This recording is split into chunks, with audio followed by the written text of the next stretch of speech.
आनंद जी ने और आपने मेरे को आज जोड़ा, चाहे थोड़े समय के लिए ही मैं आ सकी। मैं ये समझती हूँ कि जो रिपब्लिक ऑफ इंडिया है आज खतरे में है। मैं इसको इस तरीके से देख रही हूँ। जब 73वें गणतंत्र दिवस की बात करें तो गणतंत्र ही खतरे में आज दिखता है। मैं ये इसलिए बोल रही हूँ कि हिंदुस्तान के आज़ादी के आंदोलन के जो मूल्य थे और उस समय के अलग-अलग स्ट्रीम्स के लड़ने वाले जो लोग थे स्वतंत्रता आंदोलन में, चाहे मजदूर आंदोलन, चाहे किसान आंदोलन, बुद्धिजीवियों का, शिक्षकों का, विद्यार्थियों का, लेखकों का, जर्नलिस्ट का, सबने आंदोलन किया। गांव और शहर, अनपढ़ और पढ़ा लिखा, सबने मिलकर के देश के आजादी के आंदोलन में हिस्सेदारी निभाई थी। और उसी सब में से चर्निंग हो करके जो चीजें निकली वो हिंदुस्तान के कॉन्स्टिट्यूशन के रूप में हमारे मूल्य निकल करके आए, और उसी में ही हमारा जो प्रीएम्बल है सारी चीज को रिफ्लेक्ट करता है। तो अगर हम प्रीएम्बल की ही बात करते हैं तो उसमें हम secular democratic socialist republic of India बनाना चाहते हैं। तो सोशलिज्म की तो बात तो बहुत दूर है अभी। हम एक वेलफेयर स्टेट के रूप में हिंदुस्तान के कॉन्स्टिट्यूशन के तहत हिंदुस्तान की जो भी सरकारें आजाद होने के बाद बनी तो वो एक वेलफेयर स्टेट के रूप में जरूर आगे बढ़ी। ठीक है, कैपिटलिस्ट ग्रोथ भी बढ़ी, लेकिन स्टेट की तरफ से, सत्ता की तरफ से वेलफेयर मेजर्स भी हुई। दूसरी चीज ये की गई, कोशिश की गई कि देश के अंदर जो आजादी के आंदोलन के दौरान भी स्वतंत्रता सेनानियों ने महसूस किया था कि ब्रिटिश राज अपनी सत्ता को कायम रखने के लिए बांटो और राज करो की नीति करता है, इसलिए जहर फैलाने का, पोलराइजेशन का, डिवाइड करने का उन्होंने बहुत काम किया था। लेकिन हिंदुस्तानी स्वतंत्रता आंदोलन ने लगातार उस चीज को एक्सपोज भी किया, उसके खिलाफ भी लड़ा, और फिर देश के अंदर सबने मिलकर के भाईचारे से इस देश के आजादी के आंदोलन को आगे बढ़ाया। आज हम देख रहे हैं कि वो सारे जो मूल्य निकले थे एक साथ चलने के, जिसको गंगा जमुनी तहजीब की बात हम करते हैं, उसके ऊपर कुठाराघात है। तो कॉन्स्टिट्यूशन में लिखा है हम सेकुलर डेमोक्रेसी हैं, तो सेकुलरिज्म के ऊपर बहुत बड़ी चोट है, और ये भी हिंदुस्तान के आजादी के मूल्य से निकला हुआ, वहां से निकला हुआ। ये किसी जो कह दिया जाता है कि ये यूरोप का शब्द है और ये है जो प्रोपेगेंडा किया जाता है, ऐसा कुछ नहीं है। हम सेकुलरिज्म के अर्थ को यूरोप में क्या कहा गया सेकुलर स्टेट में, उसी हिसाब से नहीं देखते हैं। हम अपने हिंदुस्तान में अपने आजादी के आंदोलन से जो निकले हुए हमारे मूल्य थे, हमारी जो सोच थी, समझ थी हमारे स्वतंत्रता सेनानियों की, उस हिसाब से सर्वधर्म समभाव के कंसेप्ट से सेकुलरिज्म के शब्द को जोड़ा गया था। और वो किसी भी मुल्क के लिए, आजादी को बचाने के लिए, अपने विकास के लिए, और जिस पर्पस के लिए आजादी हासिल की है अपने आवाम के लिए, उनको हर किस्म की समानता और आर्थिक अधिकार, सामाजिक अधिकार, सांस्कृतिक अधिकार, राजनीतिक अधिकार देते हुए उस आजादी को मजबूत करते हुए आगे बढ़ने की, यानी रिपब्लिक ऑफ इंडिया का जो सपना लिया गया, जो प्रीएम्बल में लिखित है। तो सेकुलरिज्म पे भयंकर कुठाराघात है। मैं इसलिए बोल रही हूँ रिपब्लिक खतरे में है, क्योंकि जो आज कुर्सी पे बैठे हैं सेंट्रल गवर्नमेंट में, वो कभी भी सेकुलरिज्म में यकीन नहीं किए, और वो प्री इंडिपेंडेंस में भी देश के आजादी के आंदोलन के साथ भी नहीं खड़े थे, और तब भी डिवीजन की पॉलिटिक्स की बात करते थे, तब भी नफरतों की आंधियां चलाते थे। और आज उसी कंसेप्ट को आरएसएस के सोच पे ये सरकार चल रही है। नाम बीजेपी है, लेकिन आरएसएस बीजेपी गवर्नमेंट है।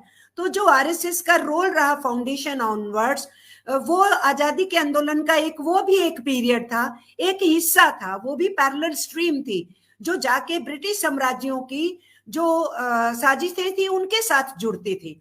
तो वो लोग बैठे हैं जो ब्रिटिश साम्राज्यवाद के किन्हीं ना किन्हीं रूप में हमदर्दी जताते रहे, उनके साथ चलते रहे, और आजादी के आंदोलन का विरोध करते रहे, कंप्लीट इंडिपेंडेंस के स्लोगन का विरोध किया, हमारे नेशनल फ्लैग जो आजादी के आंदोलन का था उसका विरोध किया, और हिंदुस्तान एक सेकुलर इंडिया हो इसका विरोध श्यामा प्रसाद मुखर्जी जी ने कॉन्स्टिट्यूएंट असेंबली में खड़े होकर के किया था, कि ये शब्द नहीं जोड़ा जाना चाहिए, जो हिंदुस्तान में बहुत सालों के बाद फिर जुड़ा, लेकिन उस शब्द को जोड़ा हमारे स्वतंत्रता सेनानियों ने और कॉन्स्टिट्यूशन मेकर्स ने और बाबा साहेब अम्बेडकर ने। इसमें खूब बहस हुई थी। तो कहने का मतलब है कि सेकुलर इंडिया पे चैलेंज आ गया है, क्योंकि रूल करने वाले इसमें यकीन नहीं करते हैं। और जब भारतीय जनसंघ पार्टी बनी थी 1950 में, भारतीय जनता पार्टी जिसका अब नया नाम है, उनके बनने के बाद 1951 का इनका कॉन्स्टिट्यूशन मैनिफेस्टो देख लीजिए इनकी पार्टी का, उसमें लिखा है कि वो सेकुलर इंडिया को नहीं मानते हैं और वो हिंदू राज्य बनाएंगे। तो ये आज हमारा रिपब्लिक खतरे में है।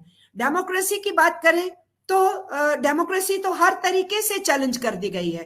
तो जो सत्ता में बैठे हैं वो सरकार के जितने डेमोक्रेटिक इंस्टीट्यूशंस हैं उनके साथ खिलवाड़ कर रहे हैं।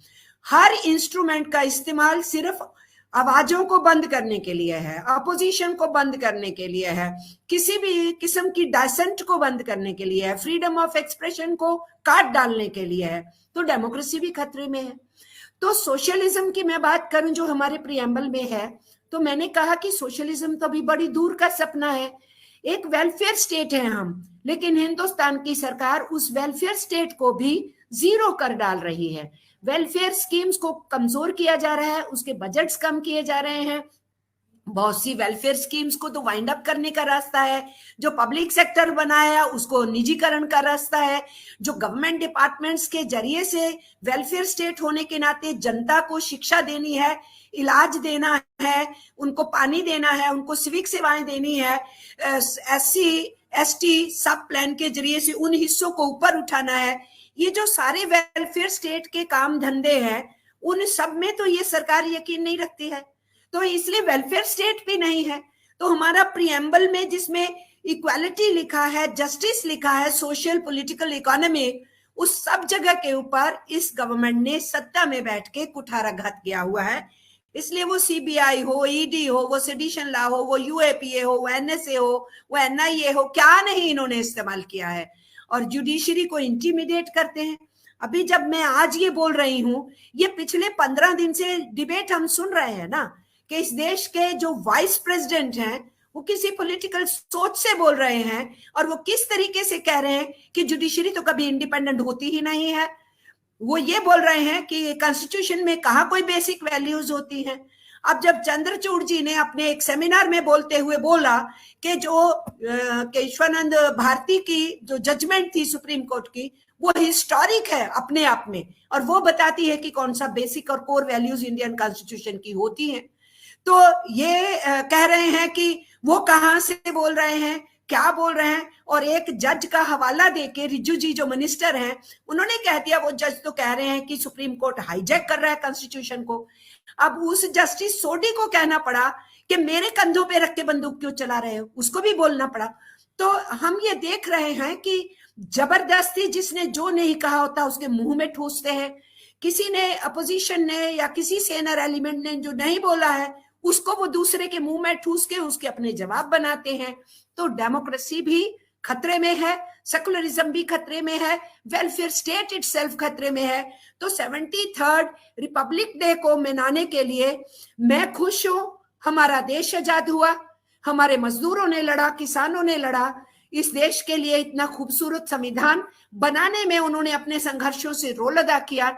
तो उस कॉन्स्टिट्यूशन को डिफेंड करने की आज प्रतिज्ञा का दिन है कि हम उस कॉन्स्टिट्यूशन को, उसकी वैल्यू को, अपनी फ्रीडम मूवमेंट की वैल्यूज की हम रक्षा कर सकें, सेफ गार्ड कर सकें। इस रूप में 73rd हमारा रिपब्लिक डे की सेलिब्रेशन को हम देखते हैं। दूसरा, हम इस रूप से देखते हैं, प्रयास छोड़ नहीं रहे हैं, हर प्रयास करेंगे। ये 2023 है, 2024 में चुनाव है। इस पूरे साल में ये वातावरण को गंदला करेंगे, और उसके लिए मोहन भागवत जी ने पहले ही बोल दिया है कि 1000 वर्ष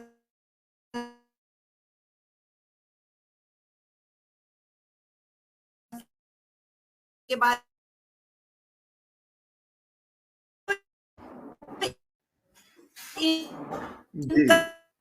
और उसी हिसाब से मैं ये सोचती हूँ कि इन्होंने इस पूरे साल में अपना एजेंडा सेट करना है।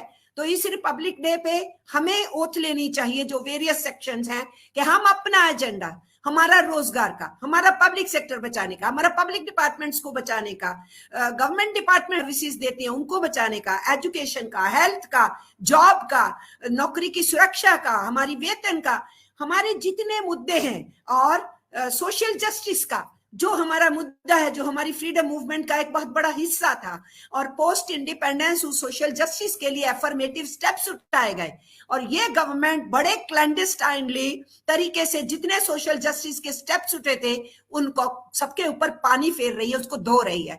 तो जितने भी सेक्शंस हैं जो समझ रहे हैं कि इस 73rd रिपब्लिक पे ये इतनी बड़ी चुनौती आ गई है, तो उस चुनौती को समझते हुए, भांपते हुए वो हमारा एजेंडा रहना चाहिए। तो एजेंडा सब ग्रुप्स के अपने भी होंगे, उसके साथ साथ कलेक्टिव भी होंगे, और फिर इस रिपब्लिक डे पे हम अहद लें कि 2024 आ रहा है, तो हम तैयारी करें कि जो संविधान को चुनौती दे दिए, देश के रिपब्लिक को खतरे में डाल दिए, उनको कुर्सी पे बैठे रहने का कोई अधिकार नहीं है। Let us move and see to it कि 2024 में इनको चलता किया जाए। मैं यही आज के मौके पे कहना चाहूंगी।